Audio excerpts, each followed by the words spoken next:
Ladies and gentlemen, top 10 and under 10 favorite bassists. Remember, this is my favorite, not who I think are the best. My favorite. All right. First off, I have to do an honorable mention right at the beginning, and that is for Marcus Groskopf from Halloween. I only recently discovered Halloween thanks to Tracy, and when I say recently, only within about the last 6 years have I discovered Halloween. That dude can play bass, man. He's got some great riffs and lines, but every other bassist on this list has been on my favorite list basically in most cases like 20 years or more. Some of them, one of them I could say is In Utero. Seriously. All right, a couple of them in utero. Geddy Lee, number one on this list, probably in utero, because I could see my dad playing Rush albums while my mom was pregnant with me. I don't doubt that happened. Geddy is the man. End of story. I don't need to say anything else, man. Absolutely love Geddy, and, damn, good bassist. Amazing, greatest bassist. Okay. After that, everybody else on this, no particular order. Michael Anthony's up next from Van Halen. I've said this before, I'll say this again. Michael Anthony and Alex Van Halen, as far as I'm concerned, are the unsung heroes of that band because they had to hold shit down, man. Eddie's off, masturbating. Depending on which vocalist they got going, depends on how the vocals are going. They had to hold shit down and keep it tight. So, I have always respected Michael Anthony. And honestly, Running with the Devil, man, so simple and so perfect. That boom, boom, boom, boom, boom, boom, boom, boom, boom, boom. Okay. Next up, we got three here. Cliff Burton, Jason Newsted, Rob Trujillo. Realistically, Rob Trujillo has been in the band longer than every other bassist combined, pre-Cliff bassist included. So I can't leave Rob out, especially considering I've seen Rob play Cliff and Jason's stuff live. Cliff obviously has got to be on this list because it's Cliff, and Jason does not get the recognition he deserves, especially considering how different Jason was.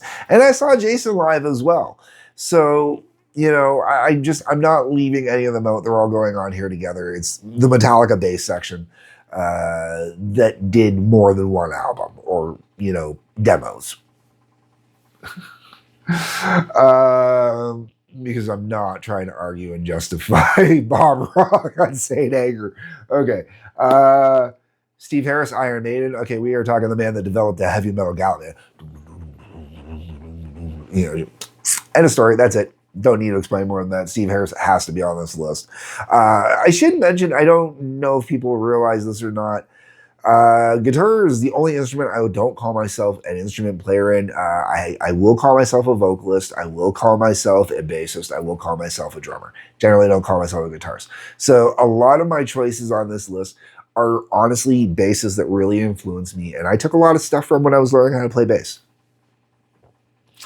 Dennis Dunaway, In Utero. I know for a fact I listen to Alice Cooper in Utero. Okay, without a doubt. Without a doubt. All right. So Dennis Dunaway bass lines drilled into that head, man. I'm telling you, I know for a fact they're in there. Okay. So you can't not love Dennis Dunaway as far as I'm concerned. If you don't know Dennis Dunaway, that is Alice Cooper's bassist, man. You need to go learn his bass lines. Everything from Dead Babies to Gutter Cats versus the Jets, even into newer songs like Blood on the Sun off the brand new album. Dennis Dunaway is the man. Oh my God, you gotta go learn Dennis Dunaway stuff. After Dennis Dunaway, Peter Steele.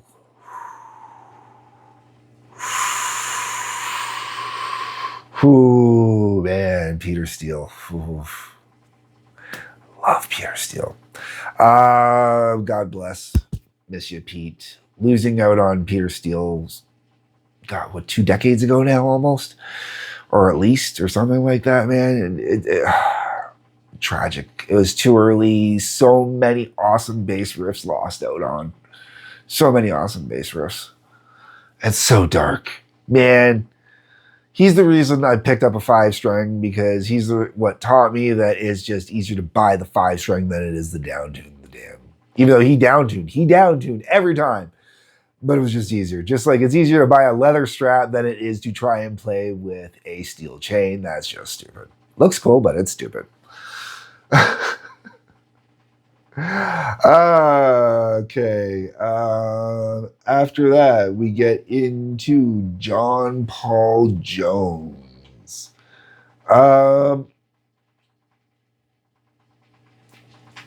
John Paul Jones actually is going to appear on another list as well. He almost got pulled off this list to appear exclusively on another list, but I left him on this list because at the end of the day, man, a lot of his bass, man, is a lot of what I learned as well when I first started playing, man, because Led Zeppelin transcripts were usually pretty easy to get your hands on, so love John Paul Jones. Then we're into one of the all-time greatest influences on me, Geezer Butler. Why? Because Black Sabbath was such a huge influence on me. So if you're learning Iommi stuff, you're not too far off from learning Geezer stuff. Absolutely love playing Geezer bass lines, depending on the song. Fairies Wear Boots, not exactly my best playing, and it was some of my worst playing, but some of his greatest playing, man.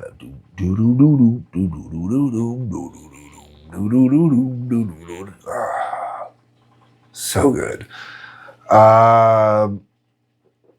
The next one, this would probably be the most modern one on here. Actually, yes, because I know how far Halloween goes back. So this would actually be the youngest bassist on here. And that would be Jesse F. Keeler from Death from Above 79. Canadian band, love Death from Above 79. I don't sneeze any longer. I love the bass in Death from Above 79, which is a band that is bass and drums. Okay, that's the band. Some keyboard work in there as well. But I absolutely love the bass. I'm playing those bass lines, trying to learn those bass lines. The pick drag on those bass lines, man. The art of pick dragging.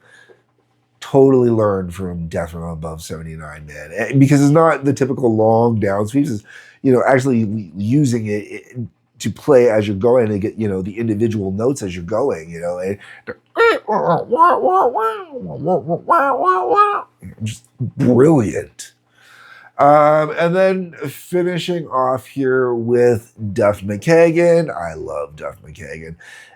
Bass lines in GNR are underrated. Bass lines in Velvet Revolver are underrated. He gets good groove, good hook going in there. I absolutely love Duff. Duff's also on this list because I think Duff is just a great influence with how he changed his life around and whatnot. If you've never read his 2 biographies, I think he's only got the 2 still. Go out, pick them up. They're fantastic. Okay, folks, that's it. I'm done here. Let me know what you think down below. Your top 10. I want to know. Like button, subscribe button, bell for notifications. Peace, love, take care.